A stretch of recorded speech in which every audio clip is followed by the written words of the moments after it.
નબીપુરમાં ઈદે મિલાદની ભવ્ય ઉજવણી, જુલુસમાં એકતા અને ભાઈચારાના દર્શન।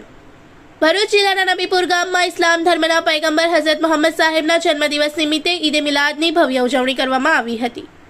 વહેલી સવારે ગામની જુમ્મા મસ્જિદ ખાતે કુરાનખાનીનું આયોજન કરવામાં આવ્યું હતું। ત્યારબાદ મદ્રસાના કમ્પાઉન્ડમાં ધ્વજ ફરકાવી ઈદે મિલાદના જુલુસનું આયોજન કરવામાં આવ્યું હતું। જુલુસ ગામના મુખ્ય માર્ગો પર ફર્યું હતું, જેમાં અબાલ વૃદ્ધો, યુવાનો તેમજ બાળકો મોટી સંખ્યામાં જોડાયા હતા અને પર્વની ઉત્સાહભેર ઉજવણી કરી હતી।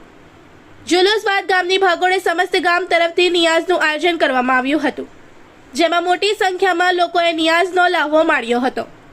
સમગ્ર ઉજવણી દરમિયાન નબીપુર ગામમાં કોમી એકતા, भाईचारों और सौहार्द सुंदर दर्शन जोवा मळ्या हता। इस वीडियो को लाइक करें, हमारे चैनल को सब्सक्राइब कर बेल आइकन जरूर प्रेस करें हमारी न्यू वीडियो सबसे पहले देखने के लिए।